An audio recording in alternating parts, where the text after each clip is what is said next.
Hi students, how are you all of you? Students, welcome back to Krishnaveni Yoga and Education. Students, this is Krishnaveni, your social teacher.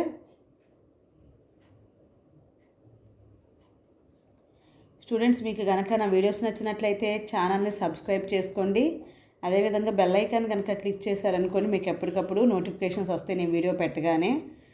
మీకు videos నచ్చితే like చేయండి, మీ వీడియోస్ని మీ ఫ్రెండ్స్కి share చేయండి. In this video we learn about 10th class social studies chapter 5 Indian rivers and water resources part 2. Already మనం part 1లో Himalayan rivers, peninsular rivers ఈ రెండింటి గురించి కూడా తెలుసుకున్నాము, రివర్ సిస్టమ్ అంతా కూడా. ఇప్పుడు మనం ఈ లెసన్లోనే భారతదేశము, నదులు వనరులు అనే లెసన్ నుంచి, నీటి వనరులు అనే లెసన్ నుంచి ఇప్పుడు నీటి వనరుల గురించి చూద్దాం. రివర్స్ అయిపోయింది, వాటర్ రిసోర్సెస్ గురించి, నీటి వినియోగం గురించి మనం ఇప్పుడు చూద్దాం. వాటర్ యూజ్, నీటి వినియోగం. మరి మనకి వాటర్ యూజ్ లేకుండా మనం ఏ పని చేయలేము. మనకి బాతింగ్ అయినా, క్లోత్స్ వాష్ చేయడానికైనా కానీ, అదేవిధంగా మన డ్రింకింగ్ వాటరు, తర్వాత వచ్చేటప్పటికి జంతువులకి, వృక్షాలకి అన్నిటికీ కూడా మనకి వాటర్ అనేది చాలా అవసరమైన విషయం అనమాట. సో నెక్స్ట్ మనం అసలు ఈ వాటర్ సైకిల్ అంటే ఏంటో చూద్దాం. వాటర్ సైకిల్ అంటే ఏంటి అంటే, water circulates between the oceans by streams, atmosphere by vapour and land by precipitation is called water cycle. అంటే వాటర్ సర్క్యులేట్ అవుతుంది between the oceans by streams, ఈ ఓషన్స్ స్ట్రీమ్స్ ద్వారా, అట్మాస్ఫియర్ బై వేపర్ అంటే అట్మాస్ఫియర్లోకి vapour ద్వారా వెళ్ళటము, and land by precipitation రూపంలో భూమి మీదకి రావటము. ఈ విధంగా అంటే పైకేమో ఆవిరైపోయి నీళ్ళు పైకి వెళ్ళటం, తిరిగి మళ్ళీ ప్రెసిపిటేషన్ రూపంలో భూమి మీదకి రావటం, దీన్నే వాటర్ సైకిల్ అంటారు. మనకి ఈ పిక్చర్లో వాటర్ సైకిల్ గురించే ఇచ్చారనమాట. సర్ఫేస్ వాటర్ ఫ్లో అని, అంటే భూమి మీద నీరు ఏ విధంగా ప్రవహిస్తుంది, ఎన్ని రకాలుగా ప్రవహిస్తుంది. అదేవిధంగా గ్రౌండ్ వాటర్ స్టోరేజ్ ఎలా ఉంది, గ్రౌండ్ వాటర్ ఇన్ఫ్లో అనేది ఏంటి అనేది మనకు చెప్తున్నాడు. ఫస్ట్ ప్రెసిపిటేషన్, రెయిన్ఫాలు, ఆ వచ్చినది ఎవాపో ట్రాన్స్పిరేషన్ రూపంలో పైకి వెళ్ళిపోతుంది. తర్వాత కొంత నీరు సర్ఫేస్ మీద స్టోరేజ్ అవుతుంది, అవి కూడా ఎవాపరేట్ అవుతాయి, మళ్ళీ పంటల నుంచి ట్రాన్స్పిరేషన్లో వెళ్ళిపోతాయి. ఇవన్నీ కూడా మనకి మళ్ళీ వాటిని భూమి మీద పడిన నీళ్ళనే మనము గృహ అవసరాలకు, పరిశ్రమలకు, వీటన్నిటికీ కూడా యూజ్ చేస్తామని, water use for domestic and industrial purposes అని ఇవన్నీ కూడా ఇచ్చాడనమాట. సో ఈ పిక్చర్లో ఇక్కడ మనకి వాటర్ షెడ్ అన్నాడు. ఈ వాటర్ షెడ్ అనేది concept, discuss the water shed అని చెప్పి మనకి టెక్స్ట్ బుక్లో అడగటం జరిగింది. అదేంటో మనం ఇప్పుడు చూద్దాం. Discuss the term water shed. A water shed describes an area of land that contains a common set of streams and rivers that all drain into a single larger body of water, such as a larger river, a lake or an ocean. For example, the Mississippi River watershed is an enormous watershed. A watershed can cover a small or a large land area. Watershed ante entante an area of a land that contains a common set of streams and rivers అంటున్నాడు. చూడండి, ఇక్కడ ఒక ఈ పెద్ద వాటర్తో కూడిన larger bodies అంటున్నాడు. ఇందులోకి మిగిలిన చిన్న చిన్న రివర్స్, స్ట్రీమ్స్ అవన్నీ కూడా వచ్చి కలుస్తాయి అని చెప్పేసి చెప్తా ఉన్నారు. వీటిల్లో మనం పెద్ద పెద్ద రివర్స్ కానీ, లేకు, ఓషన్స్ కానీ చెప్పుకోవచ్చు వాటర్ షెడ్లుగా. ఫర్ ఎగ్జాంపుల్ ద మిసిసిపి అన్నాడు. మిసిసిపి అనేది మనకి అమెరికాలో, ఉత్తర అమెరికాలో ఉన్న ఒక నది.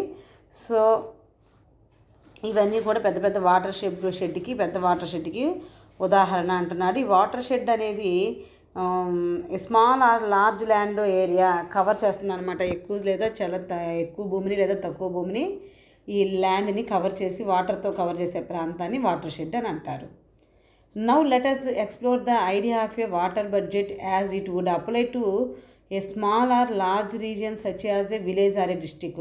ఈ వాటర్ బడ్జెట్ అనేది మన దగ్గరలో ఉన్న ఒక పల్లెటూరుకి కానీ, లేదంటే ఏదైనా ఒక డిస్టిక్కి కానీ ఏ విధంగా అప్లై చేయొచ్చు అనేది మనం ఇక్కడ చూస్తున్నాం అనమాట. అంటే మనకి ప్రెసిపిటేషన్ రూపంలో పడే, భూమి మీద పడే వాటర్ని చాలా జాగ్రత్తగా నీటి గుంతలు తవ్వి చక్కగా దాన్ని సేవ్ చేసుకొని అక్కడ నుంచి అన్ని అవసరాలకి యూస్ చేసుకుంటూ మళ్ళీ తిరిగి ఆ వాటర్ అనేది పైకి ఎవాపరేట్ అవుతుంది. ఈ విధంగా వాటర్ అనేది చాలా బడ్జెట్ వేసుకొని చాలా జాగ్రత్తగా వాడుకోవాలి అన్నట్టుగా మనకి ఇక్కడ చెప్తున్నారు అనమాట. Next inflows. ఇక్కడ ఇన్ఫ్లో అనేది ఏంటి అంటే అంతర్గత ప్రవాహాలు. మనకి అంతర్గత ప్రవాహాలు inflow is equal for any area inflow precipitation plus surface flow plus ground water flow. ఒక ఏరియా యొక్క ఇన్ఫ్లో అనేది దేని మీద ఏవేవి కలిసి ఉంటాయి అందులో ఇన్ఫ్లోలో పైనుంచి పడే వర్షపాతము అంటే అవపాతము ప్లస్ సర్ఫేస్ ఫ్లో అంటే మనకి ఉపరితలం మీద నుంచి ప్రవహించే ప్రవాహము, గ్రౌండ్ వాటర్ ఫ్లో భూగర్భ ప్రవాహము, వీటన్నిటినీ కలిపి ఇన్ఫ్లో అంటారంట. చూడండి, ప్రెసిపిటేషన్ అంటే ఏంటి? The fall of water, ice or snow deposited on the surface of the earth from the atmosphere. అంటే వాటరు పడుతుంది. ఎక్కడి నుంచి, ఎలా పడుతుంది? ఐస్ రూపంలో కానీ స్నో రూపంలో కానీ deposited on the surface of the earth. Deposited on the surface of the earth అంటే భూమి మీద పడుతుంది. ఎక్కడి నుంచి? From the atmosphere. దాన్నే ప్రెసిపిటేషన్ అంటారు. మరి సర్ఫేస్ ఫ్లో అంటున్నాడు కదా, సర్ఫేస్ ఫ్లో అంటే ఏం లేదు, మనకి భూమి మీద ప్రవహించేవన్నీ కూడా లైక్ వాటర్ బాడీస్ ఏవైతే ఉంటాయో reverse, streams, canals and other flows on the surface of water. ఈ విధంగా భూమి మీద ప్రవహించే ప్రవాహాలన్నీ కూడా సర్ఫేస్ ఫ్లో కిందకే వస్తాయి. నెక్స్ట్ గ్రౌండ్ వాటర్ ఫ్లో అంటున్నాడు. అంటే భూగర్భంగా భూమి లోపల ప్రవహించే వాటిని గ్రౌండ్ వాటర్ ఫ్లో అంటారు. ఈ మూడింటిని కలిపేసి మనకి ఏమంటున్నాడు? టోటల్గా ఇన్ఫ్లో అంటున్నాడు. Precipitation includes snow, dew, hail, sleet, rain etcetera. To estimate the precipitation of an area we take an average over many years. అంటే మనము ఎక్కడైనా అవపాతము లేదా వర్షపాతాన్ని కొలవాలంటే కొన్ని సంవత్సరాలుగా వచ్చే వర్షపాతాన్ని మనం అంచనా వేస్తామన్నమాట. కొన్ని సంవత్సరాలకి ఒకేలాగా వర్షం పడుతూ ఉందా లేకపోతే మారుతూ ఉందా అని చెప్పి లెక్కించడం కోసం సగటును తీసుకొని అంటే యావరేజ్ని తీసుకొని దీన్ని లెక్క కడతాము అవపాతాన్ని. Surface flow includes rivers, streams, canals and other flows on the surface. Surface flow అంటే ఏంటి? భూమి పైన ఉపరితలం మీద ప్రవహించే వాటరు, రివర్స్, స్ట్రీమ్స్, కెనాల్స్ ఇవన్నీ కూడా. Ground water flow is difficult to estimate but it can be done. Ground water ఫ్లోని మనం అంచనా వేయటం అనేది కష్టము అయినప్పటికీ కూడా దీన్ని కొంచెం కష్టమైనా కూడా అంచనా వేయొచ్చు అంటున్నారు. ఈ మూడు కలిపితేనే ఇన్ఫ్లో అవుతుంది. Surface and ground water flows. ఇక్కడ ఉపరితల భూగర్భ నీటి ప్రవాహాలు చూద్దాం. For every area whether a village or a town list the surface water inflows from the river or canals of irrigation projects. A small region such as a village may receive water through canals, pipelines etcetera. List all outside sources. However, it is more difficult to get an idea of groundwater inflows, but the general slope of the land helps one make a guess as to the possible direction of the flow. ఇక్కడ మనకేం చెప్తున్నాడు అంటే ఇక్కడ ఏదైనా ఒక చిన్న ప్రాంతమైన, గ్రామమైన లేకపోతే పట్టణమైన దాన్ని తీసుకొని అక్కడ సాగునీటి పథకాలు, కాలువల వంటి వాటి ద్వారా ఈ నీటి ప్రవాహాలను ఏ విధంగా వస్తుందో ఆ జాబితాను మనం తయారు చేయాలంటున్నాడు. అదేవిధంగా ఈ గ్రామంలో ఉన్న ఒక చిన్న నీటి ప్రాంతానికి కాలువలు, పైపులు వంటి వాటి ద్వారా నీళ్ళు వస్తూ ఉంటాయి కదా. ఇటువంటి బయట వనరులన్నిటినీ కూడా మనం తెలుసుకొని అవపాతాన్ని వీటన్నిటికీ కూడా జోడిస్తే ఆ లోపలికి మొత్తం ఎంత నీళ్ళు వస్తున్నాయో మనం తెలుసుకుంటాం. భూగర్భం ద్వారా లోపలికి వచ్చే నీటిని అంచనా వేయటం అనేది కష్టం. అయితే నేల వాలును బట్టి భూగర్భ జలం ఎటు ప్రవహిస్తుందో మనం కొంతవరకు తెలుసుకోవచ్చు అంటున్నాడు. ఇక్కడ ఏంటి అంటే మనకి మన ఏరియాకి వేరే కాలువల ద్వారా వీటి ద్వారా వచ్చే నీరు ఎంత ఉంది, అవపాతం ద్వారా వచ్చే నీరు ఎంత ఉంది, for every area whether a village or a town, మీద ఒక పట్టణం అయినా లేకపోతే విలేజ్ అయినా, list the surface water inflows from the river or canals irrigation projects ద్వారా కానీ లేకపోతే రివర్స్ ద్వారా కానీ ఎంత వాటర్ వస్తుంది. A small region such as a village may receive water through canals, pipelines etcetera. List all outside source, మొత్తం outsides నుంచి ఎంత వాటర్ మన దగ్గరికి వస్తుంది. However it is more difficult, ఇదంతా లెక్క పెట్టడం కష్టమైనప్పటికీ కూడా to get an idea of ground water inflows but the general slope of the land helps one make a guess as to the possible direction of the flow. అంటే ఇప్పుడు ఇంత వర్షం వస్తుంది, ఇంత మనం యూజ్ చేస్తున్నాము, సో దాంతో భూమి లోపలికి ఇంత ఇంకిపోతుంది అనే విషయాన్ని మనం ఒక ఐడియాగా చెప్పొచ్చు అని చెప్పడం కోసం ఈ ఎక్స్ప్లెనేషన్ మనకి ఇవ్వడం జరిగింది. నెక్స్ట్ అవుట్ ఫ్లోస్ అంటే బాహ్య ప్రవాహాలు. బాహ్య ప్రవాహాల్లో మనకి ఎవాపో ట్రాన్స్పిరేషన్ అనేది మెయిన్ అనమాట. ఎవాపో ట్రాన్స్పిరేషన్ అంటే ఏంటి, మనకి ఇక్కడ the total amount of water, మొత్తం భూమి మీద ఉన్న వాటర్ మొత్తం ఉంటుంది చూసారు, అది the total amount of water added to the atmosphere from both evaporation and transpiration. So these are called the it is called evapotranspiration. అంటే 2 టైప్స్గా మొత్తం వాటర్ అంతా కూడా ఎవాపరేట్ అవుతుంది, అంటే అట్మాస్ఫియర్లోకి వెళ్ళిపోతుంది. One is the transpiration, second one is the evaporation. So ఈ 2 రకాలుగా మొత్తం అనేది వాటర్ అనేది అట్మాస్ఫియర్లోకి వెళ్తుంది, దాన్ని ఎవాపో ట్రాన్స్పిరేషన్ అంటారు. ఎవాపరేషన్ ఇదిగో ట్రాన్స్పిరేషన్. చూడండి ఇక్కడ మీరు పిక్చర్ చూసినట్లయితే వాటర్ బాడీస్లో నుంచి వాటర్ అనేది సన్ యొక్క హీట్కి పైకి ఆవిరై వెళ్ళిపోతుంది, దాన్ని ఎవాపరేషన్ అంటారనమాట. ఎవాపరేషన్ అంటే ఏంటంటే the turning of water into vapour takes place all the time in water bodies. The turning of water into vapour takes place all the time in water bodies. ఈ water బాడీస్లో నుంచి water అంతా కూడా ఎక్కడికి తిరిగి వెళ్ళిపోతుందంట, vapour రూపంలో పైన అట్మాస్ఫియర్లోకి వెళ్ళిపోతుంది. It can happen to any exposed surface water such as lakes, rivers, seas etcetera. ఎక్కడి నుంచైనా సీస్, లేక్స్ ఎలాంటి చోటైనా సరే ఇది బాగా వాటర్ అనేది పైకి వెళ్ళిపోతుంది, దాన్ని ఎవాపరేషన్ అంటారు. అదేవిధంగా ట్రాన్స్పిరేషన్ అంటే living things like trees and animals gives of water vapour into the atmosphere is called transpiration. ఏంటి ట్రాన్స్పిరేషన్ అంటే ఏంటి, లివింగ్ థింగ్స్ ఏవైతే ఉన్నాయో అవి లైక్ ట్రీస్ అండ్ యానిమల్స్ లాంటివి అనమాట. Living things means like trees and animals gives of water అంటే అవి తిరిగి వాటర్ని వదిలేస్తూ ఉంటాయి కదా, ఆ water vapour into the atmosphere, అవి వదిలే శ్వాస కానీ లేకపోతే మొక్కల నుంచి ఉన్న ఆ నీరు కానీ అవన్నీ కూడా తిరిగి మళ్ళీ అట్మాస్ఫియర్లోకి వెళ్ళిపోవటాన్ని ట్రాన్స్పిరేషన్ అంటారు. ఇవన్నీ కూడా మనకి బాహ్య ప్రవాహము అంటే అవుట్ ఫ్లోస్లోకి వస్తాయి అన్నమాట. Evaporation the turning of water into vapour takes place all the time in water bodies. It can happen to any exposed surface water such as lakes, rivers, seas etcetera. Transpiration living things also give off water into the atmosphere through their breathing process. This is called transpiration. అంటే అన్ని మంచినీటి మడుగుల నుంచి నీరు ఆవిరిగా మారుతుంది. ఏంటంటే చెరువులు, నదులు, సముద్రాలు వంటివి అన్నివి కూడా ఉపరితల నీటి వనరుల నుంచి నీరు ఆవిరైపోవటాన్ని ఎవాపరేషన్ అంటారు. అన్ని జీవుల శ్వాస ప్రక్రియ ద్వారా గాలిలోకి నీటిని విడుదల చేస్తాయి, దాన్ని ట్రాన్స్పిరేషన్ అంటారు. ఎవాపో ట్రాన్స్పిరేషన్ అంటే the total amount of water added to the atmosphere from both evaporation and transpiration is called evapotranspiration. So 2 రకాలుగా కూడా నీరంతా ఆవిరైపోయి అట్మాస్ఫియర్లోకి వాతావరణంలోకి వెళ్ళటాన్నే ఎవాపో ట్రాన్స్పిరేషన్ అంటారు. ఓకే స్టూడెంట్స్, మీకు ఇదంతా అర్థమైంది అనుకుంటున్నాను నేను. మీరు ఈ పాయింట్స్ని నోట్ చేసుకోండి, ఎందుకంటే ఇవి 2 మార్క్స్ క్వశ్చన్స్గా వచ్చే అవకాశం ఎక్కువగా ఉంది. Water flowing out via surface flows and ground water అంటే ఉపరితల ప్రవాహాల ద్వారా, భూగర్భ ప్రవాహాల ద్వారా బయటకు పోయే నీళ్ళేంటి.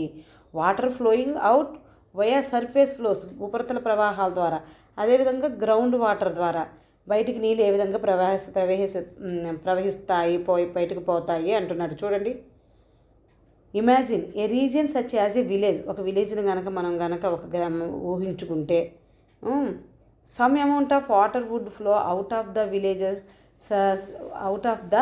Village as surface flow through streams. అక్కడికి నీళ్ళు వాగులు గుండా ఉపరితల ప్రవాహాల ద్వారా కొన్ని బయటకు ప్రవహిస్తూ ఉంటాయి. During monsoon months the surface flow would increases substantially. అంటే ఈ నీళ్ళు బాగా మాన్సూన్ అంటే మనకి ఋతుపవనాల సమయంలో, అంటే వర్షాలు మనకి వానాకాలం వచ్చినప్పుడు వర్షాలు బాగా పడుతుంటాయి కదా ఋతుపవనాల ఆరంభం సమయంలో. సో ఇలాంటప్పుడు ఈ ఉపరితల ప్రవాహం అనేది బాగా పెరుగుతుంది.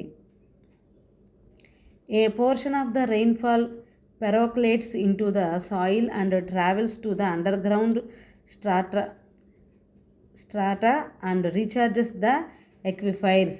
ఇక్కడ మనకి ఏం చెప్తున్నాడు అంటే a portion of the rainfall percolates means ఏంటంటే మనకి పెరాక్యులేషన్ అంటే filter through a porous surface of substances, అంటే ఆ నీరు ఏదైతే ఉందో అవి ఇంకిపోవటం అని చెప్తారు చూసారా అది. So a portion of the rainfall percolates into the soil and travels to the underground strata and recharges the aquifers. ఈ భూమి ఏదైతే ఈ వర్షపాతం ఉందో అది కొంత నేలలోకి భూమి లోపల పొరల్లోకి ఇంకి అవి భూగర్భ జలాలను మళ్ళీ తిరిగి పెంచుతాయి అన్నమాట. రీఛార్జ్ అంటే అవి మళ్ళీ తిరిగి ఆ లోపల ఉన్న జలాల్ని పెంచుతాయి. Some of it flows in to becomes available for use through wells and borewells and a portion of it goes into very deep aquifers that do not become available. ఇంకా కొంత వాటర్ వీటిల్లో బావులు బోరు బావుల్లోకి ప్రవహించి మళ్ళీ మనం తిరిగి వాటిని ఉపయోగించుకోవడానికి ఉపయోగపడుతుంది. కొంత వాటర్ ఏమో చాలా లోతైన నీటి ఓటర్లోకి వెళ్ళి మళ్ళీ అందుబాటులోకి అనేది రాదనమాట. Some of the underground water becomes a part of flows that eventually appears in streams or rivers. కొంత భూగర్భ జలం ఏం చేస్తుంది, ప్రవాహాల్లోకి చేరి తిరిగి మళ్ళీ బయటకు వచ్చి వాగులు నదుల్లో కలుస్తూ ఉంటుందన్నమాట. ఈ విధంగా వాటర్ అనేది ఉపరితల ప్రవాహాల ద్వారా భూగర్భ ప్రవాహాల ద్వారా బయటకు మనకి నీరు మన గ్రామం నుంచి వేరే చోటకి వెళ్ళిపోతూ ఉంటుంది అని చెప్పేసి ఇక్కడ చెప్తున్నారు. అంటే నీటి ప్రవాహాలు, నీటి యూజెస్ గురించి ఇక్కడ. వాటర్ ఫర్ అగ్రికల్చర్, మరి అగ్రికల్చర్కి వాటర్ ఏ విధంగా ఉపయోగపడుతుంది? Water reaches the root zone of crops either through rainfall or some process of irrigation. మనకి పంటల వేళ్ళు ఉండే ప్రాంతాల్లో నీళ్లు అటు వర్షపాతం ద్వారా కానీ లేదంటే ఇటు సాగునీటి ద్వారా కానీ బాగా అవసరం అవుతుంది కదా, చేరుతుంది. There is a capacity of the soil to store moisture. ఈ నీటికి తేమని నిల్వ చేసుకునే సామర్థ్యం ఉంటుంది. If there's excess water such as a flood and this is not able to percolate below it would damage the roots. అంతకన్నా ఒక్కోసారి వరదలు వచ్చినప్పుడు ఎక్కువ నీళ్ళు వచ్చేస్తాయి కదా, అది నేల లోపల పొరల్లోకి ఇంకిపోతే ఆ మొక్కల వేళ్ళు దెబ్బతింటాయి. అంటే ఎక్స్ట్రా వాటర్ వచ్చేస్తే ఆ మొక్కల వేళ్ళు అనేవి దెబ్బతింటాయి. On the other hand in a drought situation if there is not enough moisture in the root zone the crops will wither or wilt. ఇక్కడ చూడండి ఏం జరుగుతుందో. ఇంకోవైపు ఎప్పుడైనా కరువులు వచ్చినాయి అనుకో, అలాంటి సమయాలలో ఈ వేళ ప్రాంతాల్లో తగినంత నీళ్లు లేకపోవటం వల్ల పంటలు అనేవి ఒడిలిపోతాయి అన్నమాట. అంటే వరదలు వస్తేనేమో నీరు ఎక్కువైపోయి మొక్కలు ఏళ్ళు కుళ్ళిపోతాయి. అంటే అగ్రికల్చర్కి వాటర్ యూజ్ ఎలా ఉంటుంది అనేది ఇక్కడ మనం చూస్తున్నాము. నీళ్ళు వచ్చేసేసి బాగా ఎక్కువైపోయి కుళ్ళిపోతాయి. వాటికి నేలకి నీటిని నిల్వ చేసుకునే తేమను పీల్చుకొని నిల్వ చేసుకునే సామర్థ్యం ఉంటుంది కదా. మరీ ఎక్కువ వస్తే కుళ్ళిపోతాయి, తక్కువ వస్తే నీళ్ళు ఎక్కువ లేకపోతే కరువు కాలంలో పంట నాశనం అయిపోతుంది, ఎండిపోతుందని చెప్తున్నాడు. Water use for domestic purpose and for animals. Water మనకి ఇంకా ఎన్ని రకాలుగా యూజ్ చేయొచ్చు? డొమెస్టిక్ పర్పస్గా యూజ్ చేయొచ్చు, అదేవిధంగా యానిమల్స్కి కూడా యూజ్ చేస్తామన్నమాట. Average water use in the home. ఇక్కడ మీరు పిక్చర్ చూసినట్లయితే ఈ పిక్చర్లో యావరేజ్న వాటర్ని హోమ్లో ఏ విధంగా యూజ్ చేస్తాం అనేది మనకి ఇక్కడ కనిపిస్తుంది. Water used for drinking, cooking, washing, cleaning and for animals is vital. So మనకి వాటర్ అనేది మెయిన్ చాలా బాగా ఉపయోగపడుతుంది. దేనికంటే మనం తాగటానికి, వంటలు చేసుకోవడానికి, స్నానానికి, మనం బట్టలు శుభ్రపరచుకోవడానికి, పశువులకు కూడా ఈ నీరు అనేది బాగా ఉపయోగంగా ఉంటుంది. Planning for this component is needed to increase the availability so that a minimum amount is actually made available to all irrespective of their income. ఇక్కడ ఏమంటున్నాడు అంటే మనకి ఆదాయాలతో మనకు అనేది ఎటువంటి సంబంధం లేకుండా అందరికీ అవసరాల కోసం తగినంత నీళ్ళు అందేలా చూడటం అనేది మనం ఒక మంచి ప్రణాళికను అనేది planning for this component is needed. Planning ఒక ప్రణాళిక అవసరం to increase the availability so that A minimum amount is actually made available to all. అందరికీ కావాల్సిన మినిమం వాళ్ళ అవసరాలు తీరే విధంగా కొంత అమౌంట్ ఆఫ్ నీరు అందించే విధంగా ప్లాన్ చేసుకోవటం అనేది అవసరం అని చెప్పింది. ఆదాయంతో అసలు ఇక్కడ సంబంధం లేకుండా అందరికీ నీరు అవసరం అనేది మనం చూసుకోవాలి. వాటర్ ఫర్ ఇండస్ట్రియల్ యూజ్, మరి వాటర్ని గృహ అవసరాలకి వ్యవసాయానికి కాకుండా, అంటే ఇక్కడ మనకి ఇదంతా కూడా ఎక్కడ వస్తుందో మీకు అర్థమవుతుందా? ఇదంతా కూడా సర్ఫేస్ ఫ్లోలో వస్తుంది. బాహ్య ప్రవాహాల్లో నీళ్లు ఎవాపో ట్రాన్స్పోర్టేషన్ ద్వారా కొంత పోతుంది. తర్వాత మనకి అవుటర్ ఫ్లో ద్వారా అదేవిధంగా గ్రౌండ్ వాటర్ ఫ్లో ద్వారా బయటికి కొంత, water flowing out via surface flows and ground water ద్వారా కొంత, అదేవిధంగా అగ్రికల్చర్కి కొంత వెళ్ళిపోతుంది. తర్వాత water for use domestic purpose and for animals కోసం, గృహ అవసరాల కోసం కొంత అయిపోతుంది. నెక్స్ట్ మనకి పారిశ్రామిక అవసరాలకు అంటున్నాం కదా, అంటే water for industrial use. So ఇన్ని రకాలుగా అవుట్ఫ్లోలో ఉన్న వాటర్ అనేది వెళ్ళటం అనేది జరుగుతుంది. ప్రవాహాలు ఈ విధంగా మనకు యూజ్ అవుతుందని చెప్తున్నాడు.